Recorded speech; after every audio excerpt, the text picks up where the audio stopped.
Bonjour tout le monde, j'espère que vous allez bien. Bienvenue dans ce 4e épisode de Our Vision Talk. Juste avant de passer au disclaimer, petite question habituelle. Valentin, est-ce que tu vas bien? Écoute, je vais très bien. Week-end de déplacement. Et toi? Moi, même chose, week-end de déplacement. Puis aujourd'hui, je pars en prise de masse grâce à mon coach, donc ça va pouvoir manger. Merci beaucoup. Le bon coach. Vis-à-vis du disclaimer, alors comme d'habitude, on va parler de l'humain et plus particulièrement des émotions aujourd'hui. On va forcément se mettre en avant, nous, nos contextes et nos aléas. Donc prenez du recul par rapport à ça, ne soyez pas dans le jugement, c'est important et on vous remercie d'avance. Et on vous invite également à vous mûrir sur le sujet, à prendre conscience de certaines choses pour vous aussi progresser dans vos vies.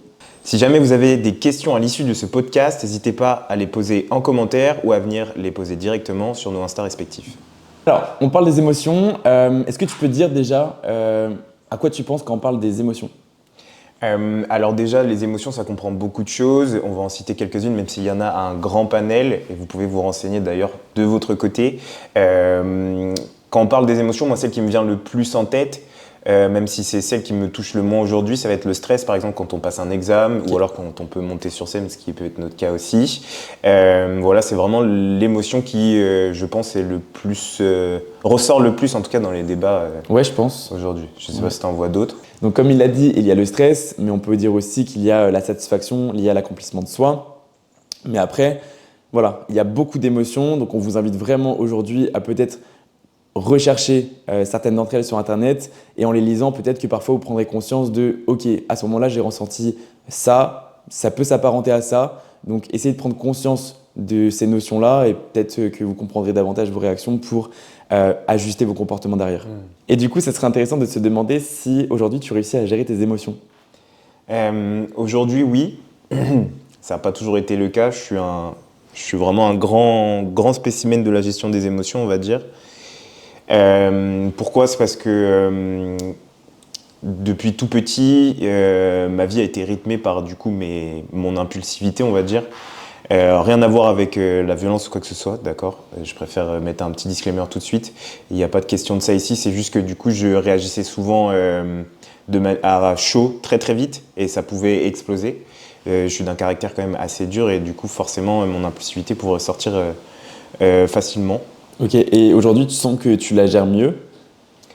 Aujourd'hui, je la gère beaucoup mieux, oui, parce que forcément, tu prends en maturité, tu grandis, tu as beaucoup plus d'expérience dans la vie aussi, et ça te forge du coup davantage de caractère et davantage d'armes pour pouvoir combattre justement cette gestion d'émotions négatives. Mais ça s'impactait aussi sur le positif, c'est-à-dire que dès que je vivais un moment heureux, et du coup, je voulais vraiment le vivre à fond, et quand il s'arrêtait, du coup, j'avais peut-être un peu ce moment de Oui, spleen, c'est down. tu vois. Ok. Et toi? Écoute, moi je trouve que j'étais une personne.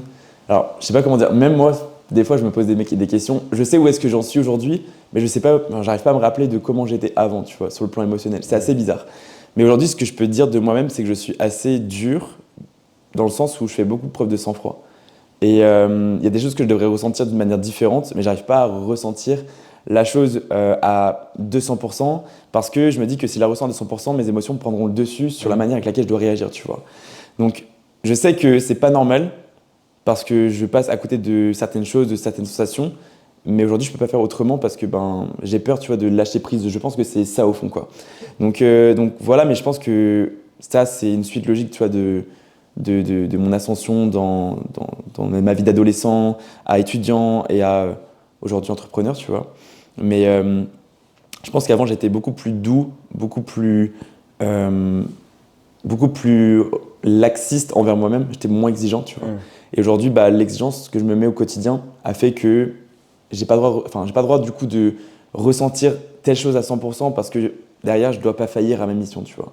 Donc pour les gens, de manière générale, je reste hyper bienveillant et je reste hyper à l'écoute de leurs sensations, de leurs émotions. Mais moi, quand il s'agit de moi, je m'interdis, tu vois, de ressentir certaines choses parce que sinon, je vais perdre les pédales, quoi. Puis il y a peut-être aussi ce côté acceptation de la fragilité, parce que s'exposer à des émotions, c'est dans notre inconscient, alors que pas du tout en vrai. Ressentir des choses, c'est quand même une des plus... Enfin, c'est ce qui fait qu'on est humain, quoi. Cette gestion, du coup, des émotions, enfin, en ressentir, du moins, peut exprimer une certaine fragilité, c'est ce qu'on peut penser. Et du coup, c'est peut-être ce contrôle de cette fragilité qui est ta recherche. C'est aussi, tu vois, dans l'éducation. Moi, je sais que ma mère, elle était hyper à l'écoute. Mais derrière, mon père, c'était moins ça. Et tu sais, c'est l'éducation un peu à l'ancienne. Si tu pleures, bah, t'es une merde. Et si tu pleures pas, ben, t'as un garçon, tu vois, t'as un homme. Et c'est vrai qu'on a beaucoup évolué là-dedans. Aujourd'hui, de ce que je vois, c'est beaucoup mieux. Il y a beaucoup plus d'écoute. Enfin, je l'espère du moins. On est tous, je dirais, acteurs de tout ça. Mais c'est vrai que bah, l'éducation joue énormément un rôle là-dedans. Mais après, moi, pleurer, oui, ça m'arrive. Enfin, est-ce que ça m'est arrivé récemment? J'ai envie de dire que non. Mais oui, ça m'est arrivé et c'est normal, c'est humain. Quand la goutte d'eau déborde le vase, ben, il faut y aller, quoi. Même pas quand je suis monté sur scène. Ah ouais, j'avais les larmes aux yeux par contre. Si la veille de la compétition, j'étais pas bien, tu vois. Ah oui, J'en ai même pas dormi pour vous dire. Même pour Montargis ou pour Montpellier, j'étais tellement stressé, j'étais tellement dans le truc que ouais, j'avais les larmes aux yeux, quoi. Enfin bref. Ok, et donc toi, avec le temps, tu as réussi à gérer donc, cette émotion. Est-ce que du coup, il y a que l'impulsivité ou est-ce qu'il y a autre chose? L'impulsivité, c'était vraiment la réponse aux émotions que je pouvais ressentir, que ce soit dans le bon terme comme dans le mauvais terme. Ouais, ok. Déjà tout petit, je faisais quand même énormément de crises quand j'avais de la frustration. Ok. Et du coup, ça se résumait par mon impulsivité, quoi. Et je faisais baver à mon entourage Ok. parce que j'avais pas ce que je voulais ou alors que j'étais très très frustré dans ma vie quotidienne. Ça en découlait après jusqu'à ce que j'arrive à mon arc bodybuilding entre guillemets. Ok. Et même encore aujourd'hui, ça peut être parfois assez compliqué de gérer mes émotions, que ce soit dans l'entraînement par exemple, on pourra en parler tout à l'heure avec l'ego, ou dans ma vie quand quelque chose ne va pas, j'ai besoin aussi de ce moment pour me recentrer sur moi-même. Alors que si je sais que si je suis entouré, potentiellement, je peux peut-être paraître plus froid ou paraître beaucoup plus... Ok, faire des choses que tu regretterais un petit peu, quoi. Ouais. Ok. D'avoir peut-être des mots un peu plus durs et tout, etc. Alors que c'est pas forcément ce que je voudrais. Ok. Bon, on a fait une petite parenthèse sur nos vies, parce que je pense que c'est important aussi de comprendre ce que l'on est et ce qui nous a permis d'être qui on est aujourd'hui. Je pense que maintenant, on va aborder les effets des émotions sur le côté mindset, sur le côté diététique, le côté training, et peut-être physiologique également. Ça pourrait être intéressant avant de passer du coup à la conclusion. Il y a beaucoup de choses à évoquer aujourd'hui. On espère qu'on abordera tout ce qu'il y a à aborder. Mais ouais, j'espère vraiment qu'on va pouvoir parler de tout, que ce sera assez concis, précis. Ouais, concis surtout. Parce qu'il y a tellement de choses à dire que... Voilà, enfin bref, on y va. Je suis d'accord. Côté mindset, alors, pour toi, si tu as une personne en face de toi qui potentiellement est ton coaché, qu'est-ce que tu vas lui dire pour l'aider à gérer ses émotions si elle est hypersensible, notamment? Déjà, je lui ferai comprendre que je suis là s'il a besoin de ce côté rassurant psychologique et s'il a besoin du coup pas de déverser, mais de laisser échapper un peu ses émotions sur moi pour que je puisse l'aider dans cette gestion. Ok, faire un peu éponge à l'émotion. Ouais, okay. Faire un peu éponge à l'émotion parce que l'empathie c'est quand même un peu la base de notre métier. Donc voilà, déjà le rassurer, le mettre en confiance, lui montrer qu'il est dans un cercle sain pour pouvoir évoluer. Et après, je lui dirais, moi c'est ce que je dis toujours à des personnes qui viennent me voir et qui ont potentiellement du mal à gérer leurs émotions. Comme moi je suis passé par là, ça va être du coup de mentalement se rapprocher le plus possible d'un cercle qui nous fait du bien ou qui nous rappelle des événements qui peuvent nous permettre de nous concentrer un maximum ou des trucs du genre. Okay. Donc de se mettre dans un état émotionnel consciemment qui nous permette d'avancer par des petits tips. Après, encore une fois, c'est propre à chacun. Mais ouais, c'est ce que je lui dirais. Donc déjà, première étape, lui montrer que je suis là pour lui et que s'il a besoin, je peux l'écouter et surtout je peux le conseiller. Et deuxième étape, vraiment lui donner des tips pour que lui, tout seul en autonomie, il puisse s'auto-rassurer. Ok, conscientiser un petit peu ce qui se passe, quoi. Ok. Et toi, parce que généralement, tu vois, ce qui va se passer, c'est quand une personne, elle a beaucoup d'appréhension, beaucoup du coup d'émotions d'un coup.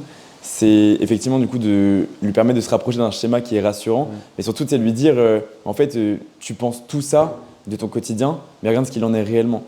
Généralement, tu as des personnes qui vont vite se sentir un petit peu envahies par plein de choses à faire dans l'instant ou sur les jours qui arrivent. Et au final, dans la réalité, quand tu compares, tu avais peur de tout ça, mais en fait, il s'est passé juste ça et tu l'as géré. Tu vois. Ouais, il n'y a rien eu de... C'est des drama queens. Il y a des personnes qui n'en ont pas conscience, mais c'est vrai que de l'extérieur, ça peut paraître pour du drama un petit peu, mais il faut les aider justement à se rapprocher de cette prise de conscience en mode, tu vois, genre t'avais peur de de tellement de choses, mais au final, t'avais pas lieu d'avoir peur de tout ça, quoi. Parce qu'au final, t'avais bossé pour, ou alors t'avais juste organisé tout pour justement que ça se passe bien. Et ça s'est bien passé, donc voilà, chill en fait, tout va bien. Donc c'est ça que je dis généralement. Mais est-ce que justement, enfin, comment est-ce que tu pourrais faire pour qu'à l'avenir, du coup, cette montagne de peur qu'elle puisse avoir, elle ne se reproduise pas? L'organisation, Ouais. je pense que c'est la meilleure chose à faire. De toute façon, quand tu accompagnes une personne en suivi, elle doit faire sa diète, elle doit faire ses trainings, elle doit avoir sa récupération de manière générale, elle doit prendre soin d'elle aussi, trouver du temps pour elle. Donc ça va mettre en place du coup une certaine routine journalière et même hebdomadaire. Je ne vais pas dire mensuelle parce que je pense que personne est autant organisé au mois, sauf si elle a des déplacements. Mais ouais, je pense mettre en place du coup des routines et s'organiser à fond grâce à ces routines-là. Je pense que c'est ce qui est le plus rassurant, les routines. Et toi? Parce que du coup, je veux rebondir par rapport à ça. Du coup, nous, quand on présente un suivi, par exemple, il y a beaucoup Ouais. d'informations Oui, à donner ouais. et ça peut être une source de stress. Ouais. Donc, comment est-ce que. Enfin, est-ce qu'il y a des mots particuliers à dire à ces personnes-là quand tu présentes un suivi, par exemple? Bah, en soi, oui, il y a beaucoup de choses à prendre en compte. Il y a beaucoup d'attentes au départ. Mais au final, quand tu mets un pied dedans, un pas et après l'autre, au final, tu vois que c'était encore une fois beaucoup plus de peur que de mal en soi. Mm. Et en soi, tout ce que j'attends d'elle, c'est des choses qu'elle peut faire aujourd'hui ou qu'elle ne ferait pas d'une certaine manière.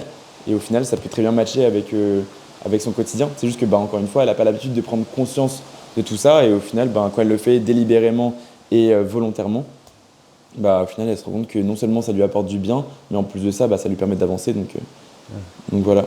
Mais si jamais du coup tu as une personne aujourd'hui, tu vois, qui est très exposée à un certain stress, euh, sur le plan professionnel et sur son plan personnel, ça va bien. Est-ce que du coup tu réussis à lui faire prendre conscience de ça et si oui, comment? Bah, moi, je pense à croire que le plus attire le plus. Oui, Donc, je pense que je l'inviterai fortement et j'essaierai de lui ouvrir les yeux sur le fait que, du coup, tu peux jamais avoir tout au vert dans tous les aspects de ta vie. Donc, concentre-toi sur le 75% qu'il y a au vert et le 25% qui reste. Malheureusement, pour l'instant, c'est rouge parce que ça va pas et tout, etc. Et même dans tous les cas, tu peux être acteur pour avoir un changement là-dessus. oui, Mais des fois, toi, tu peux avoir des cas aussi, tu peux juste rien faire pour ton côté pro. Et c'est comme ça parce que soit ton patron il est trop relou ou des trucs du genre. Sur cette partie rouge, qui représente que 25%, lui montrer que ces 75% autres, c'est vraiment que le positif et qu'il faut se concentrer que sur ça. ok, Que sur ça. Même si ces 25% vont avoir un impact sur sa vie, faut vraiment parce que c'est ça aussi l'humain. L'humain a beaucoup tendance à se concentrer sur le négatif, alors que potentiellement ça représente qu'une toute petite partie Ouais. de sa vie et qu'il faut qu'elle se concentre sur les 75% de sa vie où ça va vraiment très très bien, quoi. je suis d'accord. Et conscientiser là-dessus et construire autour de ça. Je suis d'accord. Et est-ce que du coup tu les invites un petit peu à cloisonner certains environnements, c'est le pro du perso, c'est pas parce que sur le côté pro tout va mal en ce moment que sur le côté perso, tout ton cercle social doit en pâtir de tout ça, tu vois ce que je veux dire? Je peux prendre l'exemple d'un coaché que j'ai eu qui était au chômage et qui avait vraiment qui était en transition. Il était en CDD et tout, etc. dans une boîte. Et du coup, il savait que il y avait un terme à cette aventure. Et le fait quand même d'arriver au chômage, malgré le fait qu'il savait qu'il y avait un terme, ça lui a mis un gros coup parce que du coup, il s'est retrouvé avec full temps libre. Ouais. Et du coup, l'impression de se dire, qu'est-ce que je vais faire maintenant, tu vois. Ouais. Et se remettre potentiellement dans des démarches et tout, etc. pour retrouver un travail, ça a été quand même assez compliqué pour lui et ça débordait un tout petit peu sur le côté perso. Ouais. Parce que forcément, tu prends du temps perso à toi pour faire ces démarches-là et potentiellement, tu peux aussi avoir un peu la flemme ou alors la peur de jamais retrouver quelque chose. Et ça pouvait aussi impacter du coup sa gestion des émotions et par conséquent sa routine. Ok. Donc là, c'est aussi beaucoup un travail où il va falloir le rassurer et essayer, même sinon on peut potentiellement ne pas connaître la branche dans laquelle il travaille, le rassurer sur ses qualités à lui, sur ce qui est aussi lui donner des tips pour ce qu'il peut mettre en place pour toujours avoir sa routine et continuer à chercher aussi de son côté pour le pro. Ouais. Donc voilà, l'exemple là, en tout cas, il a il a réussi à trouver par la suite. Mais du coup, il a quand même eu un petit temps d'adaptation entre le moment où son CDD s'est arrêté et où il a dû remettre des actions en place pour trouver. Et ce qui est normal en soi, mais après, il faut juste pas tomber dans le foutu pour foutu ou j'y arriverai jamais et je laisse tout tomber. Ouais. Donc c'est important. Parce que forcément, quand vous allez tomber dans des moments de creux, il y aura de la frustration, de la peur du coup de mal faire, la peur de décevoir, peur aussi de tomber dans l'anonymat, un peu dans l'oubli. Et tout ça, ça ne sert qu'à vous, quoi. Donc essayez vraiment pour rebondir à ce que Valentin disait tout à l'heure, gérer ce que vous pouvez gérer à 100%. Et si jamais il y a quelque chose qui ne marche pas, essayez d'analyser pourquoi ça ne marche pas. Est-ce que ça dépend de vous ou est-ce que ça dépend d'autrui ? Si ça dépend de vous, c'est de votre responsabilité d'agir pour que ça aille mieux. Par contre, ça dépend d'autrui, investissez-vous pour ça. Mais si les tierces personnes ne sont pas impliquées pour gérer la mission avec vous, j'ai pas envie de dire give up, mais un petit peu quand même, ne donnez pas trop d'énergie à ce que vous ne pouvez pas contrôler. Essayez tant mieux, mais si ça ne passe pas, tant pis. Mais voilà, essayez juste de contrôler tout ce que vous pouvez gérer et assurer tout ce que vous pouvez gérer, mais le reste, voilà, c'est du bonus. À mes yeux, c'est ça. Et c'est ce que je dis la plupart du temps. Je crois que c'est ce que j'étais dit également. Oui. Mais ça a toujours payé. Et en soi, on ressent moins de frustration quand on réalise que ce que nous, on fait, c'est bien. Et effectivement, que ce nous, on ne contrôle pas, c'est pas notre sort. Donc on doit l'accepter, en fait. C'est aussi simple que ça. Ouais, comme il a pu le dire, le fait de cloisonner va aussi vous permettre du coup d'avoir un état mental autre pour se concentrer sur les parties sur ces cloisons qui sont positives. Et sur le négatif, vraiment faire un état des lieux sur est-ce que c'est vraiment de ma faute si jamais c'est comme ça, si c'est de votre ressort à vous, vous avez les réponses à vos questions pour pouvoir agir dessus. Et si jamais c'est pas de votre ressort, là c'est soit que vous avez un choix à faire comme on en a pu parler dans les podcasts précédents. Et à ton avis, aujourd'hui, si tu devais lister donc, quelques émotions qui sont les plus inconfortables, pour ne pas dire frustrantes, quelles seraient-elles pour toi ? J'en ai parlé un petit peu au début du podcast, mais ça va être le stress, parce que l'anxiété amène énormément de blocages. Chez certaines personnes, ça peut être vraiment viscéral dans le sens où ça va vraiment les freiner d'un seul coup et même parler, c'est compliqué. Ok. Tu l'as dit un petit peu aussi dans ta question, mais la frustration, du coup, c'est une émotion qui peut aussi régir une vie de manière négative. Puis il y en a tellement en vrai. La peur, la colère. Ce qui est intéressant du coup de comprendre. La frustration, le fait d'être envieux envers quelqu'un, etc. Ouais, mais ce qui est important de comprendre, c'est que pour conclure cette partie-là du coup mindset, tu me diras si je me trompe, mais si votre tête va bien, votre corps suivra. Et vous l'analyserez sur le côté pro comme sur le côté perso, mais on le voit encore plus sur le côté bodybuilding. Si vous avez un gros état de stress lorsque vous êtes en suivi bodybuilding, forcément vos performances à la salle seront un peu moins bonnes, vous allez peut-être moins progresser, et sur votre physique ça peut se voir. Moi, à titre indicatif, ça s'est vu quand... On en parle après de ça. De quoi ? Sur le côté training stress et tout là. Tu vas trop vite. Mais non, je ne vais pas te dire ça. Mais à titre indicatif, par exemple, lorsque je me suis levé à 4h du mat et que j'étais full speed et tout, etc., j'ai fait de la flotte. Donc ça va se voir directement sur vous si une émotion vous impacte vraiment. Voilà, c'est tout ce que j'ai à dire. Il m'a jugé fort. Bon, maintenant, ça va être plutôt simple pour nous de parler, étant donné qu'on ne va plus toucher directement à la psychologie en tant que telle, étant donné que nous, on n'est pas psychologue, c'est pas notre corps de métier. Bien évidemment qu'on doit écouter, on doit adapter, on doit conseiller. Donc forcément, on touche à ça. Mais aujourd'hui, voilà, ce dont nous sommes maîtres dans les coachings que l'on propose, c'est plutôt la partie training, la partie diététique et la partie physio.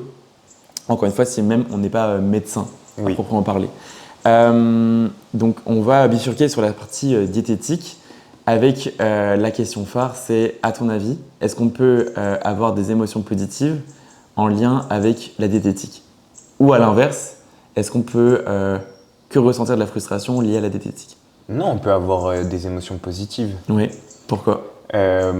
Parce qu'on peut être totalement en accord avec sa diète par exemple et éprouver du plaisir à manger la même chose tous les jours ou à suivre une diète précise et tout, etc. On en a parlé brièvement dans l'épisode 2, lorsqu'on évoquait le comparatif entre un suivi classique et un suivi bodybuilding. Dans votre diététique aujourd'hui, vous avez de quoi vous faire plaisir avec ce que vous avez en termes de total calorique et de macronutriments. Ça, c'est une chose qui est certaine. Et si, en écoutant ça, vous n'êtes pas en accord avec ce que l'on dit, envoyez-nous un DM et on vous répondra, on vous démontrera que par A plus B, vous avez tort et que vous êtes en mesure aujourd'hui d'assurer un certain confort avec ce que vous êtes censé consommer au quotidien pour atteindre votre objectif. Oui. Pour toi, les diètes qui créent le plus de frustration sont lesquelles? Je pense que la plus connue, ça va être la diète stricte. Hein. Ok, pourquoi? Parce que du coup, ta vie devient vraiment une vraie routine et que ça laisse peu de place à de l'imprévu. Ok. Parce que forcément, y a aussi tout le côté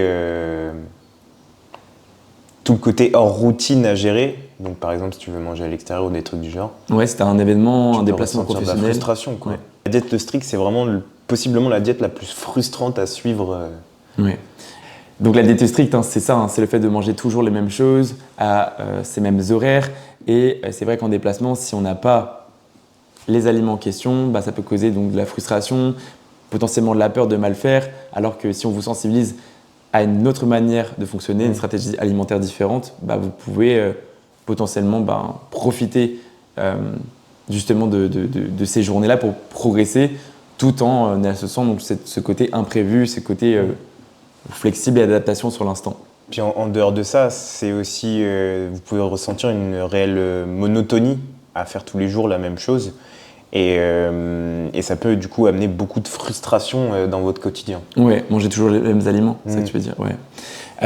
Pour toi, est-ce qu'une personne classique lambda au quotidien, quand je dis lambda, c'est pas à titre péjoratif, mais une personne du coup qui ne concourt pas, qui ne fait pas de compétition de bodybuilding, est-ce que pour toi c'est legit? Est-ce que c'est normal qu'elle se sente lésée, qu'elle se sente, je dirais, pas à l'aise dans sa diète au quotidien?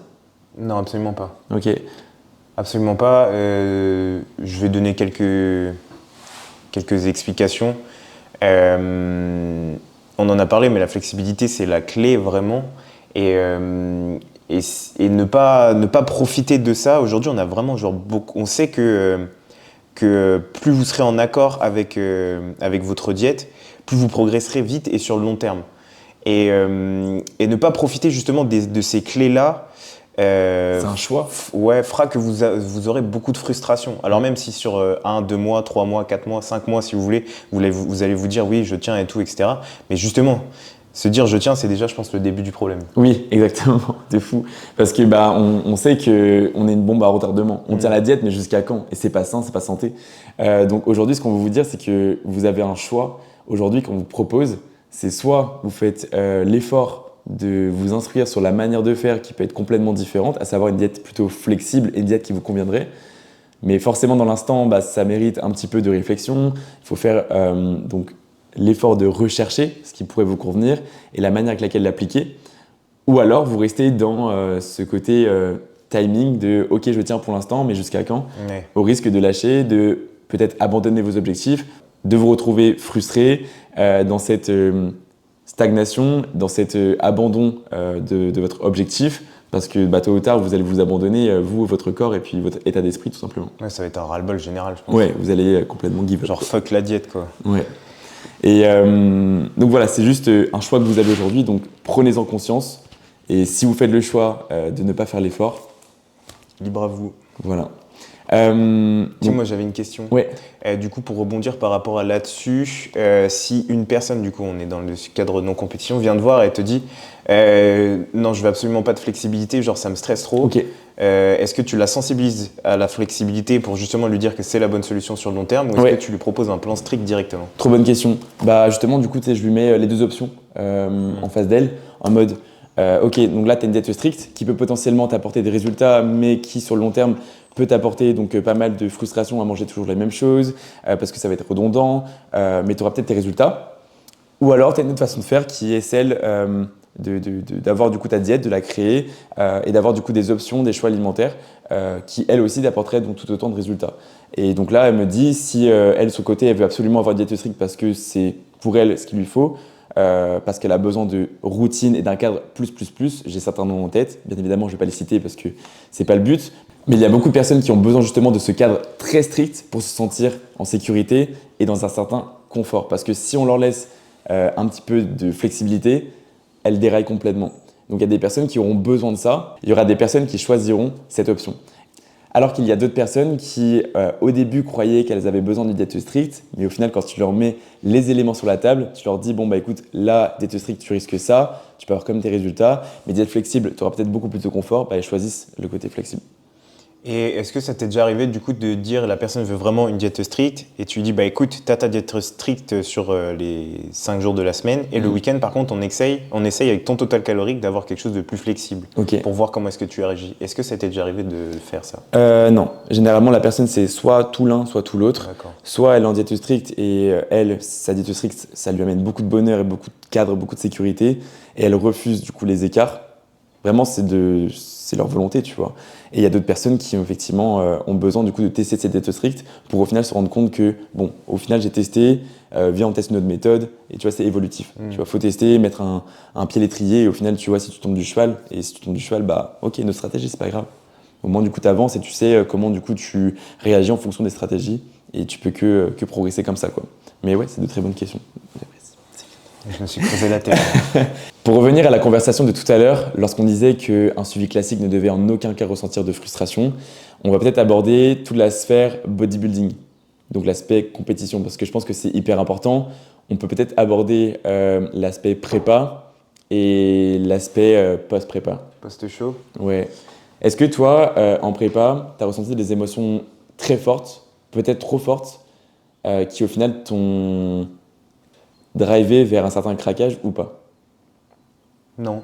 Ok. Est-ce que tu peux détailler un petit peu? Qu'est-ce que tu as ressenti quand tu étais en prépa? Donc quand on est en prépa, on est soumis à une forte fatigue, on est très mou, on perd un peu de la productivité, on est de moins en moins vivant au quotidien. Quelles émotions du coup tu as ressenties et comment du coup tu les as gérées vis-à-vis de l'aspect alimentaire? Comme j'ai pu l'expliquer dans le podcast précédent, on va dire que j'ai des batteries émotionnelles genre vraiment hyper faibles. Donc d'un point de vue de la diète, si tu m'avais pas sensibilisé à cette flexibilité jusqu'à ce qu'on arrive à la diète stricte, je pense que ça aurait pu être plus compliqué pour moi, dans le sens où j'aurais peut-être ressenti beaucoup plus de frustration, alors que là j'en ai pas ressenti du tout. Ok. Donc j'ai pas ressenti plus d'émotions négatives par rapport à cette prépa de manière générale. Ok, et est-ce que tu n'avais pas justement la satisfaction de voir que ton poids chutait, tu suivais du coup ta diète, donc en soi, tu avais tout intérêt du coup à la tenir? Clairement.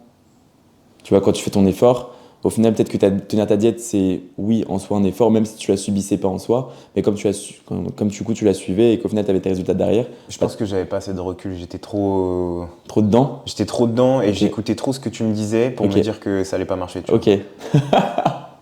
Mais c'était vraiment trop bien, parce que Genre, c'est justement ça. Hein. J'ai eu zéro doute, zéro question. Je me suis dit, c'est all-in aujourd'hui, donc on va tout droit vers la compète. Ma confiance, tu l'as à 100%. Et du coup, j'appliquais tous les jours la même chose. Ok. Et après, avec du recul, non. Parce que tu sais, il y a aussi à un moment donné où on était en avance avec la programmation de Valentin, on était un petit peu en avance à un moment donné. Et tu sais, on peut se dire, bon, bah, je suis en avance, excès de confiance, donc je m'autorise un petit écart, tu vois. Ça, c'est aussi très commun. Est-ce que du coup, tu as eu cet excès de confiance et est-ce qu'en soi, à ce moment-là, tu étais tenté du coup de manger un peu plus ou pas du tout? Non. Ok. Non, absolument pas. Ok. Parce que la ligne d'arrivée, elle est tellement genre, même si 5 mois c'était long, au moment où du coup on était à ce moment-là où on avait de l'avance. 5 mois c'était long et tu m'avais dit que potentiellement durant cette prep on aurait pu aussi un peu profiter lorsqu'on partait en voyage pour faire entrer quelques trucs un peu plaisir dans mon total calorique. Donc je me raccrochais à ça, tu vois. Oui. Et je me disais aussi que du coup j'allais vivre, que j'allais changer mon quotidien déjà par le fait de voyager un peu. Et ça me suffisait amplement pour avoir un tout autre état et que je ne pensais pas du tout à la diète, quoi. Ok, donc il n'a pas mangé ses émotions, il n'a pas mangé sa frustration ou mangé sa satisfaction liée à l'accomplissement, mais il a plutôt extériorisé les émotions qu'il pouvait avoir différemment via le voyage, via des activités, quand tu pouvais en faire, etc., etc. Ouais, les moments partagés aussi avec l'équipe, ça suffisait en fait pour me faire sortir de ma routine, je pense. Voilà, donc vous, de votre côté, conscientisez ça et essayez justement donc, de vous éloigner de vos placards pour extérioriser vos émotions différemment. Potentiellement, faire un week-end, vous tenez votre diète, essayez d'extérioriser vos émotions par l'écrit, chanter, essayez de casser des choses. Il y a des free rooms qui aujourd'hui existent, ça peut être pas mal, quoi. Ouais, vous trouvez une activité dans laquelle vous êtes un peu reclus et qui vous permet d'extérioriser aussi, tu vois, la musique, jouer du piano, de la guitare, tout ce que vous voulez. Ça peut être ça aussi. Ouais. Moi, je sais qu'en prépa, à un moment donné, tu sais, t'ouvres ton placard. Tu as eu l'intention d'ouvrir ton placard et je me suis dit, est-ce que je fais ou est-ce que je fais pas? Tu t'es posé cette question-là? Ouais, parce que tu sais, moi, genre, c'était un process très difficile. J'ai eu les événements qui ont fait que. J'ai quand même du coup perdu 37 kilos sur 24 semaines. C'est assez Ouais, difficile. Un total très bas quand même. J'ai une prépa difficile aussi à cause de mes macronutriments et le côté hormonal qui a complètement disjoncté. Donc j'avais beau suivre mon plan, mon poids ne chutait pas plus que ça, c'est même si j'en reprenais. En prépa, c'est quelque chose d'hyper frustrant parce qu'on se met une pression de soi à soi, mais de soi à son coach et de soi à son environnement, à toute sa sphère sociale qui en attend beaucoup. Hein. Forcément, du coup, tu es dans un projet, tout le monde en entend parler, tu te dis, bon, t'as pas le droit à l'erreur. Et en fait, moi, ce qui m'a drivé, c'est, tu vois, j'ai repensé du coup à mon chien. Je sais pas, je me suis dit, vas-y, genre mon chien, il est avec moi là, lui, il mange pas, pourquoi moi je mangerais, tu vois. Ouais. J'ai pensé du coup à mes proches, à mon entourage de manière générale. Je me suis dit, vas-y, mais en fait, quand bien même je le fais pas pour moi, genre au moins par respect pour eux, tu vois. Bon, après, c'est difficile pour les personnes qui sont seules aujourd'hui. Tu vois, il y a des personnes qui sont très isolées. Si elles pensent comme ça, c'est impossible, tu vois, qu'elles tiennent. Mais essayez de vous rattacher à des choses qui vous maintiennent dans le process. Et potentiellement, du coup, regardez votre avant-après, regardez votre physique aujourd'hui, ce que vous aviez à la base. Et essayez du coup de vous dire, bon, bah, j'ai pas envie de faire un pas en arrière, juste un pas en avant. Donc, continue ce que tu faisais depuis le départ et avance, quoi. Mais tous les prépas ne seront pas faciles, tous les processus ne seront pas évidents. Mais il ne tient qu'à nous de faire les bons choix et d'écouter ses émotions sans les manger. Je dois être cassé, je pense. Je te jure, c'est vrai, je dois être cassé. Bah non, c'est juste que tu as eu un process qui a été facilité par ta compréhension du plan, par la confiance qu'on avait l'un dans l'autre. Il y avait la flexibilité autour de ça et on n'a pas fait les choses de manière drastique. Tu vois, une prépa, c'est très difficile, mais on a été beaucoup dans l'échange. Ouais, mais tu vois, j'aurais pu craquer 1000 fois et tout, et au final, genre, j'étais juste robot. Mais ouais, donc pour la prépa, voilà, vivez vos émotions, ressentez-les. De toute façon, tout sera décuplé, soyez-en certains, mais ne faillissez pas. Ne faillissez pas, parce que si vous tombez, vous tomberez encore beaucoup plus bas que ce que vous pensiez la veille au soir quand vous étiez dans les placards. Ouais. Après, moi, je pense que c'est pour ça que je dis je dois être cassé, parce que je pense tellement différemment. Genre, l'objectif pour moi était tellement grand et gros que. Genre le reste, genre j'y pensais pas, quoi. Oui, carrément. Bah, genre pour moi c'était inconcevable de faire quoi que ce soit qui allait me mettre en dehors de cet objectif, tu vois. J'étais vraiment genre. Après toi t'avais combien de kilos à perdre? Matrixé as fuck. T'as perdu 25 au total? Ouais. Tu vois, moi j'avais perdu 37. Oui, oui, oui. Donc tu vois, ici il y a Il y a une marge. Il y a une marge, il y a des process qui sont différents. T'as un métabolisme qui est différent du mien. Toi, t'avais pas de cardio, moi j'en avais. Donc tu vois, genre tout ça, c'est dépendant du coup de la personne, c'est dépendant du coup de tes aléas, de les miens, dépendant des événements que tu as vécu en amont, dépendant du coup des miens. Enfin voilà, aujourd'hui du coup, ne comparez pas tout ce qu'on dit à votre situation parce que rien n'est comparable. Mais voilà, juste vivez vos émotions, mais les subissez pas, quoi. Mais même pendant les mariages, genre j'étais même pas tenté par la bouffe, tu vois. Genre rien, tu vois. Le mec est cinglé. Non mais je pense que il y a certaines personnes dans la vie, ils ont cette propension à genre mettre un bouton on-off dans leur cerveau et juste genre comme si t'avais des œillères, tu voyais rien, tu sais. Ok. Et tu t'es jamais arrêté devant une boulangerie en mode qu'est-ce que je prendrais pour mon post-show? Jamais. Ok. Jamais. Mais ça, je pense que ça a été aussi, on va en parler du post-show, tu vois. Oui. Mais je pense que ça a été en corrélation avec mon post-show qui a pas été. Genre, j'ai fait la drama queen pour un cinnamon roll que j'ai fini par avoir une semaine après. Et sinon, genre, j'ai pas eu les cookies, j'étais bon, ok, d'accord. La pizza, j'ai kiffé. Mais genre, j'aurais pu aller dévaliser les restos après. Et non. Genre, Moi, je t'avoue que mon feed Instagram, il était plein de trucs. Hein. Ouais, moi aussi, je regardais beaucoup de bouffe. Le soir, quand j'arrivais pas à dormir et tout, je scrollais Ouais, et j'ai dit putain, je vais me faire ça. Est-ce qu'il y a ça à Rennes? Non, il n'y a pas ça à Rennes. Du coup, j'ai regardé s'il y avait autre chose à Rennes. Il n'y avait rien à Rennes. Tout était genre à Paris. Tout était genre dans les grandes villes. Genre je vais Nantes, prendre le Paris. train. Je te jure. C'est le mec qui fait un déplacement juste pour aller chercher des pâtisseries. Moi, j'avais trop envie de pâtisserie. Cette proportion aimait un peu plus le sucré en post-chaud, Ouais. alors que de base t'es team salé. C'est vrai que t'as besoin d'avoir des saveurs un peu différentes, quoi. Tellement. Et voilà, du coup, si on fait la transition avec le post-show, tu fais le disclaimer. Est-ce qu'il y en a un à faire, à ton avis? On ne vise personne? Non. Ouais, mais non, mais on va se mettre dans la sauce là. Vas-y. Et voilà qu'on va pouvoir faire la transition avec le post-show. Post-show, c'est la compétition qui est passée. On n'a plus d'échéance devant nous. Qu'est-ce qui se passe à ce moment-là? Genre sur le plan des émotions. Est-ce que tu as des émotions fortes? Est-ce que du coup tu as des émotions qui sont tempérées? Est-ce que c'est des émotions qui ne se ressentent pas? Enfin, dis-moi. C'est une aventure tellement genre forte en émotion que forcément il y a beaucoup de contrastes entre la joie d'accomplissement, potentiellement aussi la tristesse de pas avoir fait le résultat que tu voulais, ou alors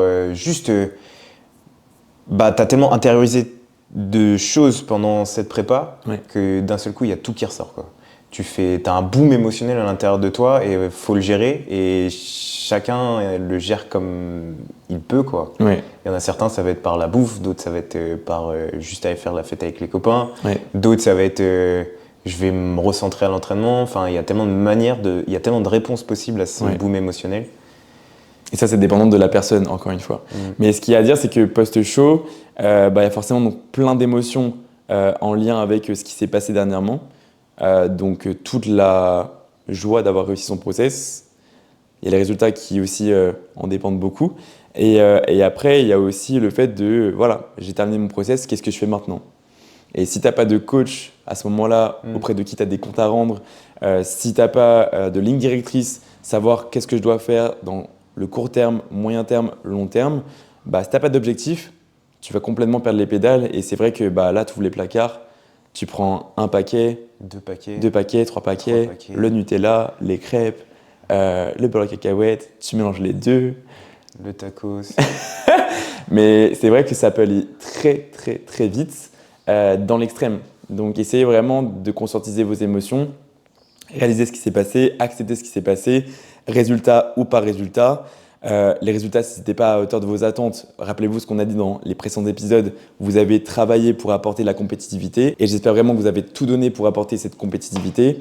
Si ce n'est pas le cas, vous ne pouvez qu'accepter. Et à côté de ça, il y a tout l'aspect que vous ne gérez pas, à savoir la critique des juges, la concurrence et les aléas qui ont pu se passer, qui ont pu aussi jouer sur votre physique et qui l'ont rendu peut-être moins compétitif et qui a peut-être abouti à ce résultat. Mais voilà, acceptez les résultats et juste remettez-vous dans une bulle où vous vous retrouvez en sécurité avec un maximum de bienveillance et d'exigence envers ce qui s'est passé et ce que vous devez faire par la suite. Pour toi, est-ce que c'est une bonne chose de retourner en diète directement après une prépa? Oui ou non? Et on peut même corréler ça de manière plus globale. Est-ce que c'est très bien de garder un coaching post-prépa ou non? Je pense que c'est... Après, ça dépend. Parce qu'il y en a beaucoup qui font une compétition et qui, après, n'ont pas forcément envie de remonter sur scène ou quoi que ce soit et qui ne voient pas d'après. Ouais. Donc, dans ces cas-là, garder un coaching pour juste garder un coaching, ça sert strictement à rien. Ok, mais justement, il faut que votre coach vous sensibilise à ce qui peut se passer si vous perdez le coaching. Parce que vous n'avez plus d'autres comptes à rendre à quelqu'un, ça peut être très compliqué à gérer seul. Évidemment, mais si on rentre un peu plus dans le monde du body et que là, forcément, ton envie, c'est de reconcourir, bien évidemment que de garder un coach, c'est essentiel. Parce que s'autogérer, c'est un peu la porte ouverte à tout. Au craquage, au débordement, etc. Et je pense que garder un total calorique de maintenance juste après une compétition, ça peut paraître intéressant, même si on a besoin une fois de temps pour gérer, pour conscientiser ces émotions-là et les accepter. Donc ça passe aussi par se faire plaisir et tout, etc. Avoir vraiment une semaine de off, ça peut être du training aussi, ça peut être de la diète, etc. Ouais, peut-être un coaching un peu plus hybride, quoi. Demander peut-être un encadrement sur l'aspect training, mais peut-être un petit peu plus de flexibilité ou peut-être une semaine complètement off sur l'aspect diététique, ça peut être une bonne chose, dans la limite du raisonnable. Du raisonnable, ouais. Mais je pense que ouais, c'est quand même important de retourner vite dans le plan s'il y a une suite à Oui. votre aventure. Et retourner vite dans le plan accompagné. Est-ce que toi, du coup, post-show, tu as eu donc une semaine off ou pas? Et est-ce que du coup, tu en avais le besoin ou non? Est-ce qu'on te l'a proposé ou non? Euh, Après, je suis quand même très têtu. Je pense que la question, elle se posait pas. On en avait discuté un tout petit peu et tu m'avais demandé si j'avais besoin d'une semaine de coupure. Je t'ai dit absolument pas. Oui. Parce que la preuve, à peine on est revenu de Montargis qu'on est allé s'entraîner et je t'ai tout de suite demandé si je pouvais m'entraîner à l'échec et tu m'as dit non. Ouais. Et même sur la diète, tu m'as dit t'as le droit de te faire plaisir. Alors je me suis fait plaisir un minimum quand même. J'ai pu profiter aussi de ma famille, de mes amis et tout, etc. En ayant un peu plus de flexibilité et en me prenant moins la tête. Donc des fois pas ramener mon tube, mais juste agencer mon total calorique. Ou des fois si les copains sortaient au bar et tout, etc. Bah, je pouvais les accompagner et potentiellement aller boire une bière ou un truc du genre, tu vois. Mais je voulais quand même rester dans ce plan pour ne pas dégrader mon physique et partir avec la masse la plus propre possible en prise de masse. Ok. Combien de kilos t'as pris post-show? Là, à un mois. Ça fait quoi? On est en mi-octobre. Bah, ça fait un mois. Ouais, zéro. Zéro. Zéro. Ok. 0 kg. Alors ça fluctuait beaucoup parce que forcément bah, les écarts que je faisais. T'as fait beaucoup d'écarts? Non. Alcool, t'as fait combien? 2. Et écart alimentaire? Écart alimentaire, on a fait quoi? J'ai fait un resto. Ok.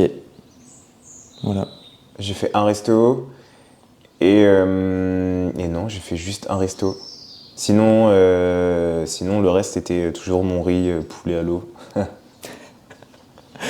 Ce fameux repas, poulet à l'eau. Et ouais, moi du coup post-show, j'ai fait, je suis parti directement du coup en Angleterre pour vraiment couper de mes routines. Ouais. Je me suis fait une semaine off complète, donc diète inclus et training inclus. J'avais gardé la partie training parce que pour moi c'était important de m'entraîner. Donc j'étais à Ultraflex Rotterdam. T'as changé de coach en plus entre-temps.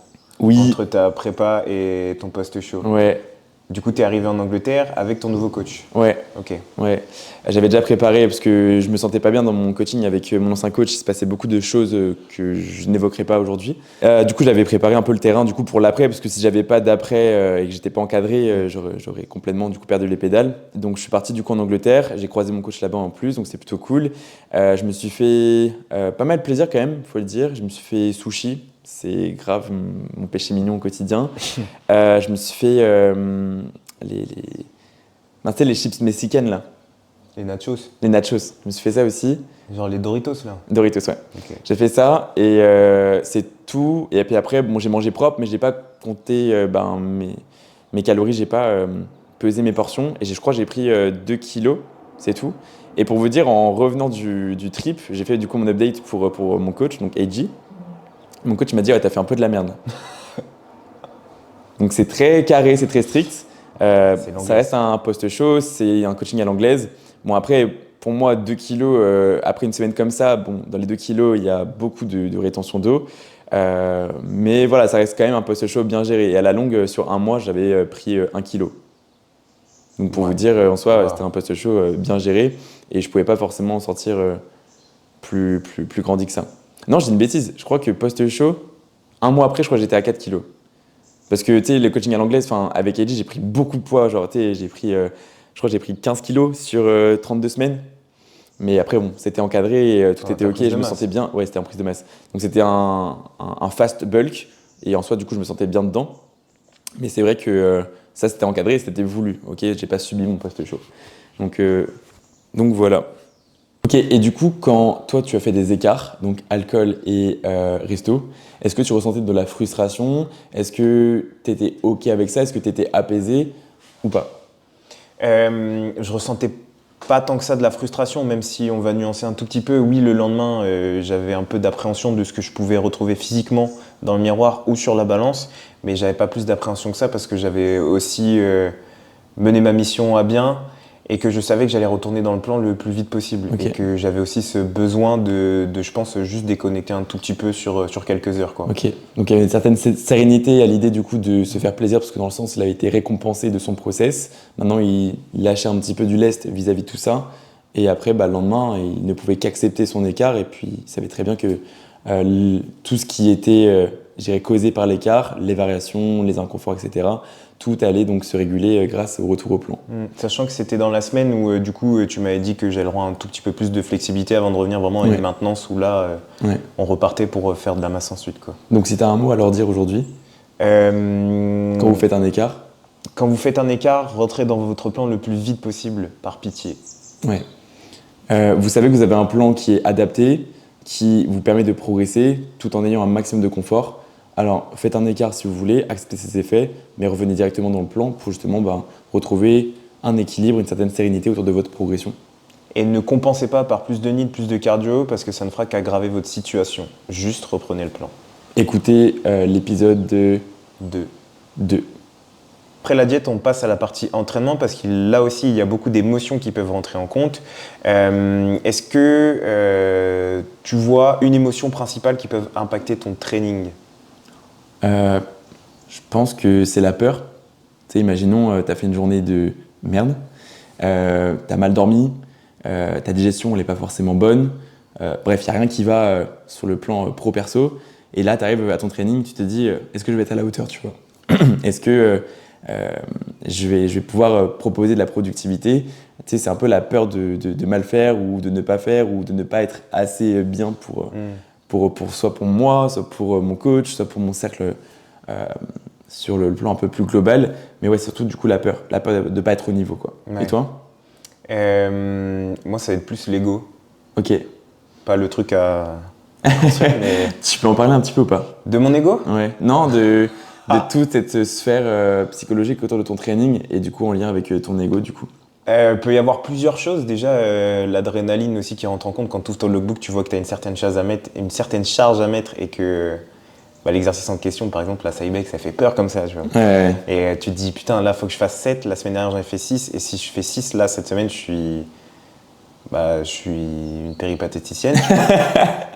C'est une certaine pression qui s'installe. Ok. Ouais, et aussi, potentiellement, l'ego. Ouais. L'ego, au body, tu dois vachement ressentir quand même ce que tu fais. Ouais. Et il faut pas que ce soit au détriment de la charge, quoi. Faut ne pas oublier les bonnes sensations parce que si on ne ressent pas ce qu'on fait, c'est qu'il y a forcément quelque chose qui ne va pas bien. Et c'est là où moi j'ai du mal. C'est vrai, le nombre de fois où je dois le reprendre parce que il charge trop par rapport du coup aux muscles que l'on recrute. Il fait l'exercice, je lui demande est-ce que tu ressens bien ce que tu fais? Non. Donc voilà, n'oublie pas du coup tes standards. Et j'en profite du coup pour te faire une piqûre de rappel maintenant. Mais ouais, c'est vrai que les émotions au training peuvent être diverses et variées.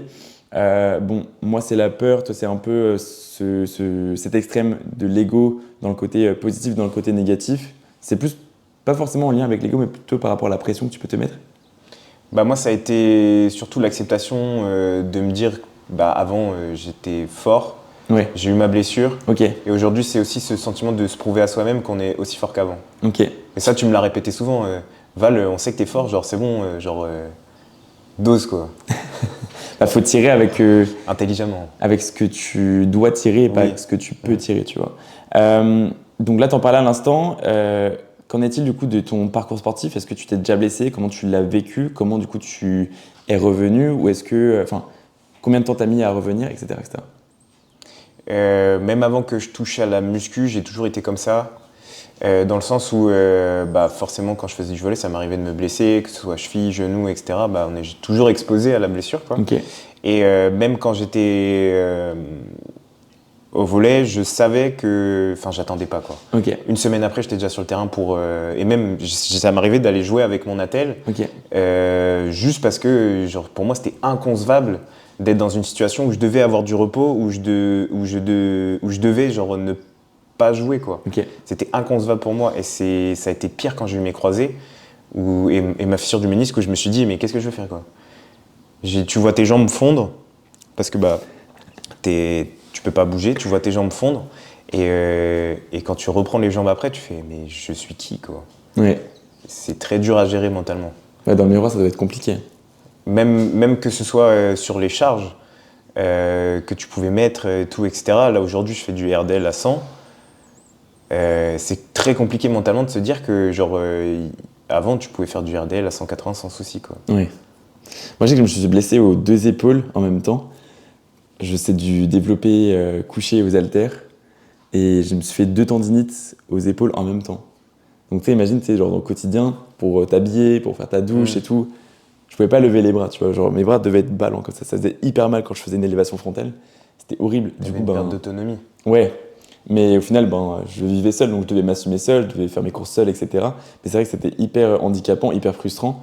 Je crois que j'ai mis 1 semaine à m'en remettre, parce que même si j'avais mal, tu sais, je continuais d'aller à la salle, je faisais du coup de l'excentrique pour essayer du coup de réhabituer le muscle. Moi, au fond, bon, j'étais frustré parce que du coup, au lieu de lever ma charge habituelle, je levais genre 6 kilos par main. C'était horrible. 4 secondes d'excentrique.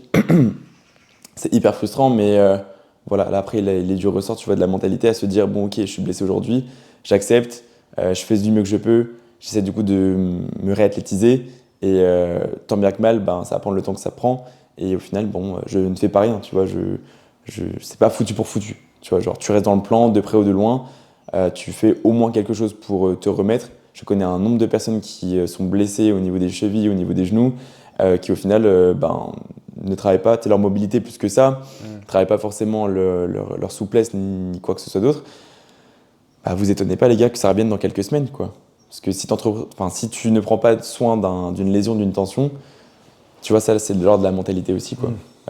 Donc tu peux être frustré à l'instant T, mais si tu ne te reprends pas pour que la frustration ne revienne pas, c'est ton choix. Mais voilà, du coup, pendant que j'étais blessé, je charbonnais les jambes. Je crois que je m'étais mis 3 sessions de jambes par semaine. Bon, après, à l'époque, je m'entraînais pas de la même manière, hein, donc 3 sessions de jambes à faire aujourd'hui, dans le timing où je le faisais, c'était impossible que je récupère aujourd'hui. Je pense. Tu peux même pas appuyer sur la pédale de ta voiture.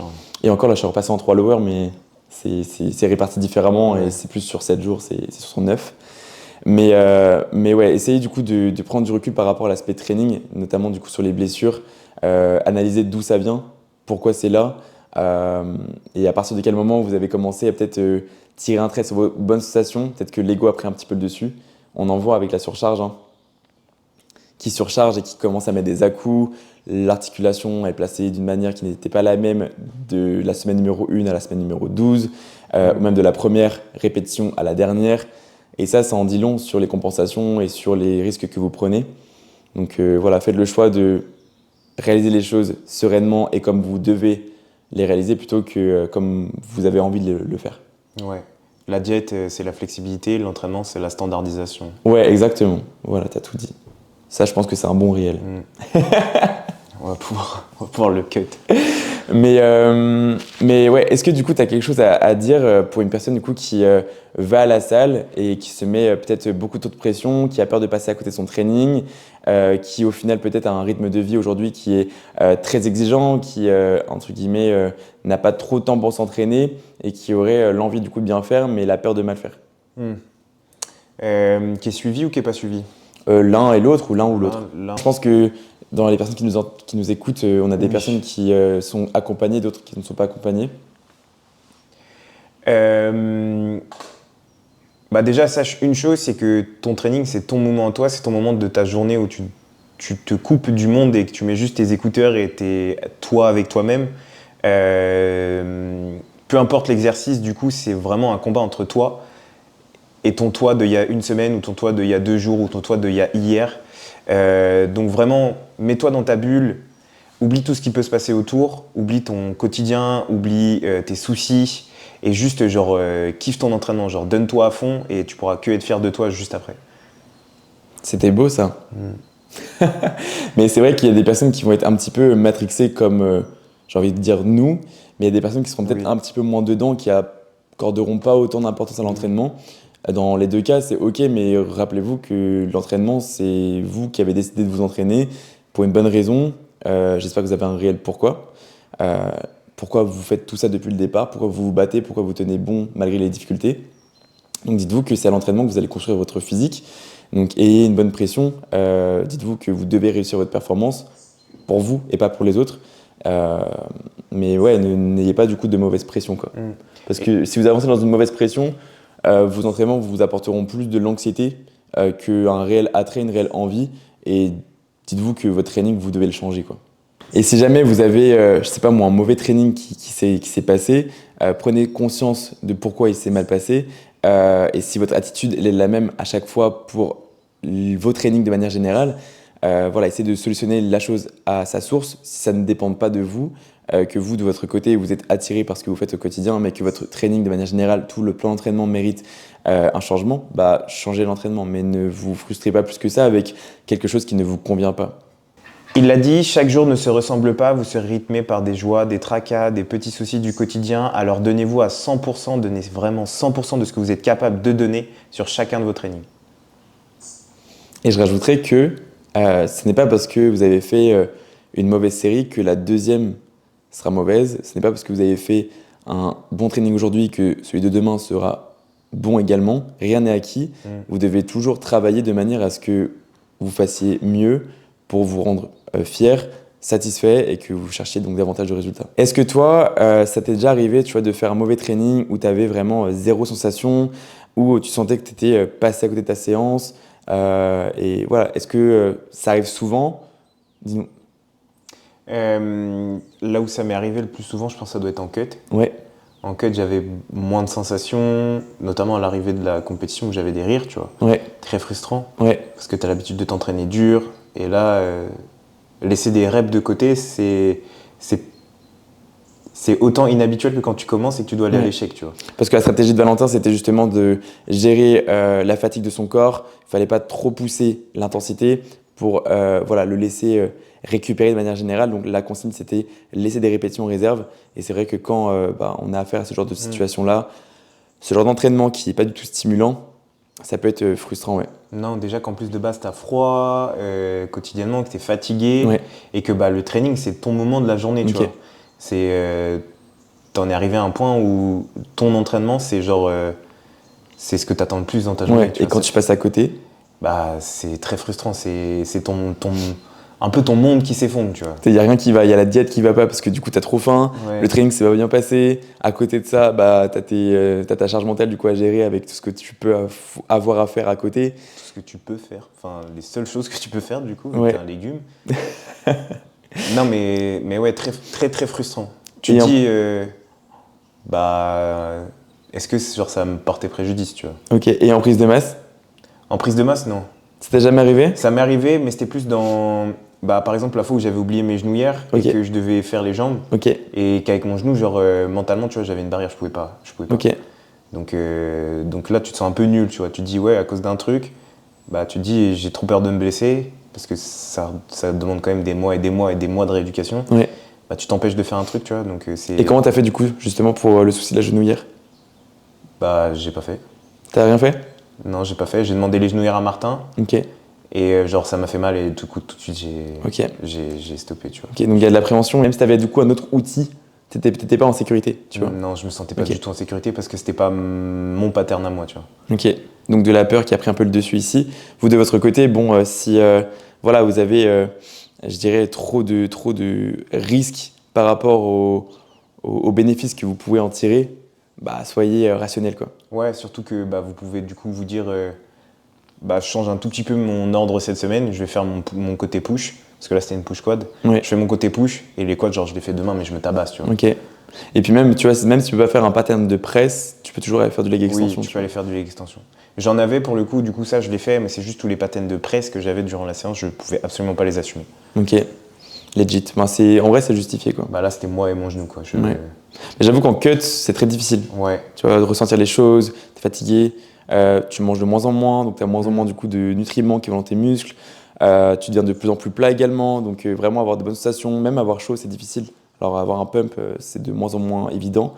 Et en masse, après, voilà, ça dépend aussi du coup de la mentalité du jour. Si tu as vraiment une journée qui était difficile, il peut arriver parfois Oui. du coup des trainings qui sont vraiment moins évidents, même si tu as la congestion, même si tu as des bonnes sensations, tu as beau avoir fait le job, ben, tu es frustré de ta séance parce qu'il y a un truc dans ta journée qui t'a miné le moral, tu vois. Non mais oui, totalement. Ouais. C'est compréhensible. Après, c'est encore une fois, c'est dépendant de chacun. Ouais. Il y en a. Nous, je sais que chez nous, il y en a beaucoup qui genre font all-in. Genre, t'es en prise de masse, t'as les cales, t'as pas le droit de pas Oui. t'entraîner dur, tu vois. Bah, c'est comme ça. Mais tu vois, même malgré cette mentalité-là, moi je l'ai, mais ça m'empêche pas, tu Oui. vois, de retenir un élément frustrant de la journée. Et tout cet élément frustrant de la journée me dit que bah, j'ai fait une journée de merde, tu vois. Alors que j'ai tellement de victoires à côté, bah non, je retiens du coup le négatif. Et c'est ce qu'on disait tout à l'heure, justement, du coup c'est marrant parce que bah, l'humain retient que le négatif, Ouais. tu vois. Et c'est trop nul du coup, parce que tu passes à côté de trop plein de trucs. Bah, parce qu'on veut être perfectionniste, tu vois. On veut être parfait pour nous, aux yeux des gens, avoir la reconnaissance des gens. C'est important, mais il n'y a pas que ça, quoi. C'est qui disait Ah, c'est Balou, il en faut peu pour être heureux. Balou. Faites comme Balou. Seigneur. Pour conclure sur la sphère training, ce n'est pas parce qu'aujourd'hui c'est très bien passé, qu'il était parfait, que votre standardisation était parfaite, que vos sensations étaient parfaites, que voilà, vous avez fait vraiment un training excellent, que demain sera tout aussi excellent. Peut-être que demain il y aura des aléas, mais votre rôle à vous, c'est de rester impliqué le plus possible en étant régulier, rigoureux, pour mener les choses à bien comme vous êtes censé le faire. C'est super important. On a parlé de nous et de nos émotions, on a parlé des émotions et de la diététique, du training, et je pense qu'aujourd'hui on va conclure sur l'aspect émotion et physiologie interne. C'est important. On n'est pas médecin, mais nous en tant que coach, on travaille avec l'humain, donc tous les inconforts du quotidien, on les remarque, on en prend conscience pour nos clients généralement qui ont du mal aussi à les remarquer. Et aujourd'hui, on va essayer d'énumérer toutes celles auxquelles nous sommes confrontés. Ouais. Et est-ce que tu peux en citer une? On va faire un ping-pong, tiens. D'émotion? Ouais. Non, d'inconfort. D'inconfort. Ballonnement. Transit. Constipation. Maux de tête. Ça va ensemble. Maux de ventre. Éruption cutanée. Ouais. Troubles articulaires. Troubles musculaires. Rétention d'eau. Prise de poids. Ou perte de poids aussi. Perte de cheveux. La faim. Exactement. Et il y aura aussi bien d'autres inconforts, mais il y aura aussi donc, toute la sphère hormonale dont il faut prendre connaissance. Concernant l'aspect hormonal, messieurs, vous êtes aussi invités à prendre conscience de tout ça, parce que c'est important. Nous aussi, on a des hormones qui sont à prendre en compte, mais il y a surtout une partie aussi qui est dédiée là pour mesdames. Je vous invite, et nous vous invitons, à essayer de vous comprendre, notamment comprendre votre cycle. Plus vous aurez connaissance de ces effets et du rythme auquel vous fonctionnez, plus vous pourrez travailler avec celui-ci. Et quand vous aurez des inconforts, vous serez amené à déduire si les inconforts viennent d'un potentiel stress émotionnel ou est-ce que ça vient du stress physiologique qui est en lien avec votre cycle. Voilà, c'est important. Et quand vous êtes en période ou en phase de prémenstruation, remarquez que vous aurez toujours des émotions qui seront variables, des émotions très fortes d'un extrême à un autre et potentiellement, on l'a évoqué, mais une faim qui va exploser ou une faim qui va ralentir un certain timing un transit qui va être ralenti. Bref, on ne va pas les réénumérer ensemble, mais constatez qu'il y a un ensemble de choses que vous ressentirez, mais qui sera toujours explicable. Et dans la limite où ça ne s'explique pas, n'hésitez pas à faire des analyses approfondies, messieurs ou mesdames, c'est important. Donc des analyses sanguines et potentiellement un peu plus poussées sur l'aspect endocrinologie. Sachant que des fois, on peut tellement l'intérioriser qu'on ne prend pas conscience de ce stress ou de certaines peurs et que du coup, ces signes, on a tendance à les minimiser. Et les normaliser, les banaliser. banaliser. Je perds mes cheveux, c'est ok, c'est juste ma calvitie ou un truc du genre. Alors que ça peut potentiellement être un état de stress qui perdure dans le temps dont vous n'avez pas conscience. Donc des fois, dès que vous voyez un signe, je vous dis pas d'être hypocondriaque, mais renseignez-vous quand même un minimum. Tu en as parlé un tout petit peu lorsqu'on parlait de la diète. Je crois que du coup, tu avais pu ressentir des choses lors de ta prépa. Oui. Est-ce que du coup, d'un point de vue physiologique, tu as été touché durant cette partie de ta vie? Alors oui, mais tu sais, sur le moment, j'en avais pas conscience. Parce que tu sais, la prépa, la fatigue dans laquelle j'étais, je l'avais pas vécu en amont, quoi. J'avais déjà fait des cuts, mais pas aussi poussés. Donc tu sais, je commençais à avoir des nuits qui étaient écourtées, mais vraiment au point de dormir 1 heure par-ci, 1 heure par-là. Et au total, sur la nuit, j'étais à peut-être 3 heures. Après, donc, j'avais une faim qui était démesurée, mais ça, au final, ce qui primait le plus, c'était même plus la faim, mais c'était vraiment la fatigue, tu vois. Donc tu avais juste une envie, c'était de dormir. Et après, moi, ce qui m'a vraiment choqué, c'était les jambes lourdes, vraiment les jambes très lourdes, et la sensation du coup de lourdeur dans son ensemble, la productivité qui chutait. Mais moi, ce qui m'a donc le plus choqué, qui m'a fait vraiment peur, c'était les vertiges. Mais que je m'entraîne ou pas, que je marche ou non, même dans mon lit, tu sais, j'étais allongé, j'avais des vertiges. Tu sais, tu te sens partir, tu te dis waouh, il y a un truc qui va pas. Et ça, c'est parce que j'avais des lipides trop bas, j'étais à 20 grammes, on m'avait mis à 20 grammes. Même à 20 grammes ou 15 grammes, je sais plus. Bref, j'étais à 20 grammes pendant, je crois, 3 mois, je crois. C'était compliqué. Et du coup, c'est là où j'ai dit à mon coach, viens, on fait quelque chose là, parce que je vais pas tenir, tu vois. Je commençais à reprendre du poids et tout, j'étais pas bien, des sueurs froides, alors que j'avais froid tout le temps. De base, ouais. Mais non, j'avais des sueurs froides en plus. Et je me suis dit, non, il se passe quelque chose. Donc viens, on fait un fat load. Donc on augmente mes lipides sur quelques jours et on voit ce que ça donne. Et moi, du coup, c'était le pari gagnant. Donc sur l'instant, tu vois, j'avais trop du mal à conscientiser ça. Mais j'avais tellement d'inconfort que je me suis dit, en fait, c'est pas normal. Et je me suis dit, bon, bah écoute, j'en parle et peut-être je propose quelque chose à mon coach. Parce que lui, du coup, bon, il disait que c'était normal, c'était en lien avec la prépa. Mais au final, du coup, j'ai proposé quelque chose et puis il m'a dit, bien, on essaye et tout, il n'y a pas de souci. Et au final, bah, il s'avère que j'avais raison, quoi. Donc là, la petite leçon, c'est que votre coach, il aura toujours, du coup, une dynamique, une ligne directrice. Mais vous, de votre côté, donc faites les retours transparents et les plus, je dirais, précis possibles. Et n'ayez pas peur d'être force de proposition. Vous avez beau payer quelqu'un qui est compétent et qui fait ça au quotidien, qui c'est son métier, il est formé pour ça, bah parfois il n'aura pas la connaissance que vous avez de vous-même, il n'aura pas les ressentis que vous avez à l'instant T. Et c'est vrai que les percevoir et percevoir la difficulté dans laquelle un athlète est, c'est pas toujours évident. Donc à vous du coup de communiquer là-dessus. Surtout à distance. Ouais. Parce que toi, tu étais en présentiel avec moi, donc c'était plus simple. On se voyait assez régulièrement, donc c'était plus simple. Mais c'est vrai que quand tu es à distance avec un coach, la communication, bah, t'as pas le choix. Hein. C'est vraiment du coup ton facteur X. Voilà. Et toi, tu as eu des inconforts? J'en ai eu un, mais on a beaucoup communiqué dessus. C'est-à-dire que je pense que ça venait du fait aussi que je laissais peu de place à l'imprévu.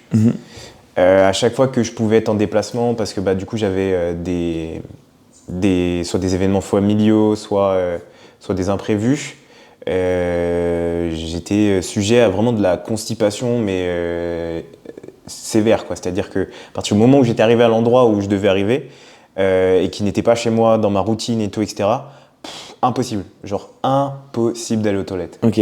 Et ça pouvait durer 2-3 jours. C'est marrant ça. Ouais, 2-3 jours jusqu'à ce que du coup j'applique les conseils qu'ils me disent et que j'y arrive un tout petit peu, mais c'était vraiment pas ça. Et j'avais qu'une hâte, c'était de rentrer chez moi Ouais.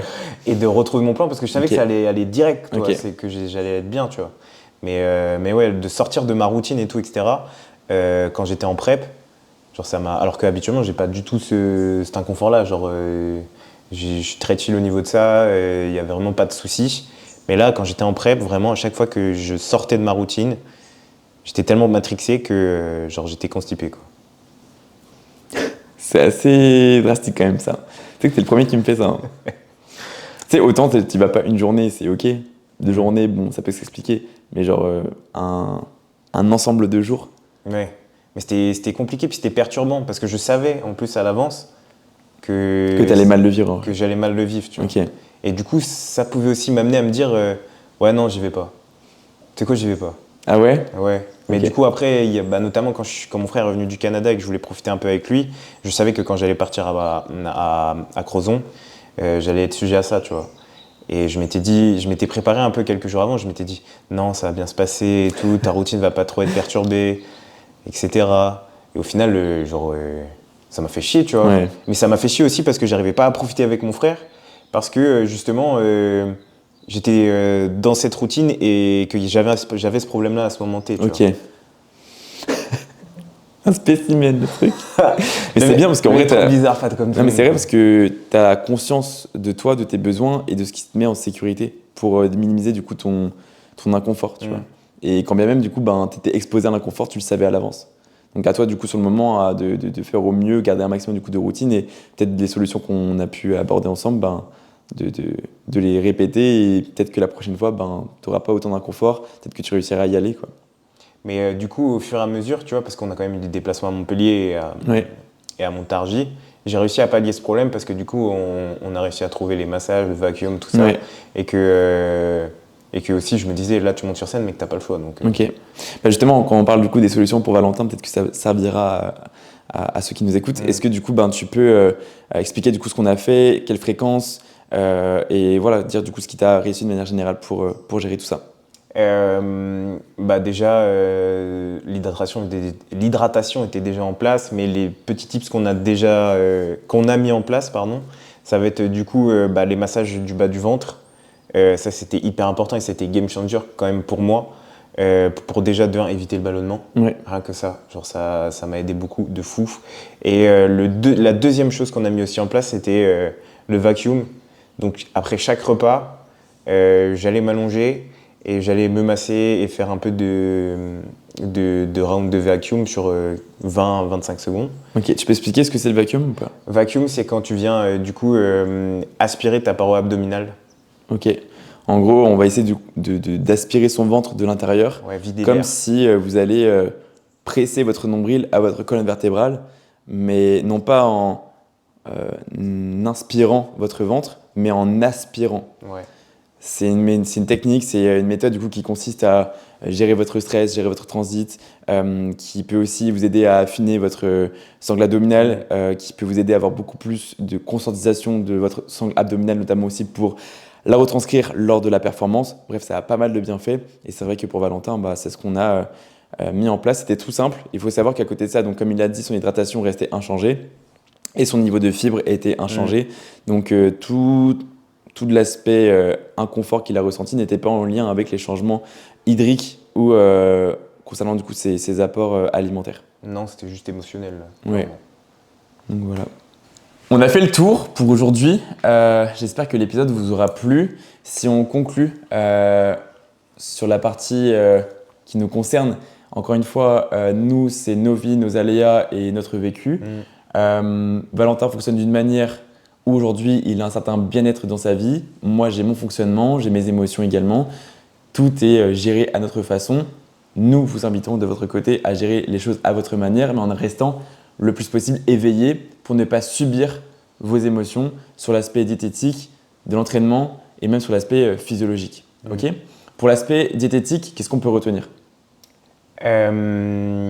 On en a parlé, la flexibilité sera la clé, mais encore une fois, il faut que ce plan vous corresponde le plus possible pour éviter la frustration, pour éviter le stress que ça peut générer. Si jamais vous êtes assujetti à ce stress, n'hésitez pas à en communiquer avec la personne qui vous accompagne, votre coach, ou alors à en communiquer avec votre cercle restreint. Ouais. Faites l'effort de vous instruire sur la flexibilité alimentaire parce que je pense que c'est vraiment le couteau suisse de votre quotidien. Ne culpabilisez pas vis-à-vis des écarts. Ouais, important. Important, ne compensez pas et restez aligné avec vos émotions. Essayez de vous détacher de tout ça. Je ne veux pas dire gagner en sang-froid, mais un petit peu quand même gagner en recul. Ce n'est pas parce que vous avez passé une mauvaise journée que directement les placards seront votre solution. Ne réagissez pas à chaud, comme il a dit, prenez vraiment du recul sur les situations. Oui. Partie training. Sur la partie training, ce qu'on peut en conclure, c'est ne faites pas comme moi, laissez votre ego de côté. Waouh, c'était fort ça. C'est pour le coach. C'est pour le coach. Et j'ajouterais à ça qu'un entraînement qui était parfait aujourd'hui ne veut pas dire que l'entraînement de demain sera parfait tout autant. Et si votre entraînement aujourd'hui n'était pas bon, celui de demain ne sera pas forcément aussi mauvais. Okay. Un training est un training. Faites les choses de votre mieux. Ne soyez pas dans l'optique de foutu pour foutu. C'est votre moment, c'est votre élément. Donc essayez vraiment de tirer un maximum de profit de celui-ci, tirer un maximum de satisfaction pour profiter de votre plan d'entraînement et progresser. Pour la partie physiologie, on a évoqué une liste qui est bien plus exhaustive que ce que l'on a pu dire en réponse à la gestion de vos émotions. S'il y a quelque chose à en ressortir, c'est apprenez à vous connaître, conscientisez ces émotions, mais aussi les réponses, et surtout communiquez dessus.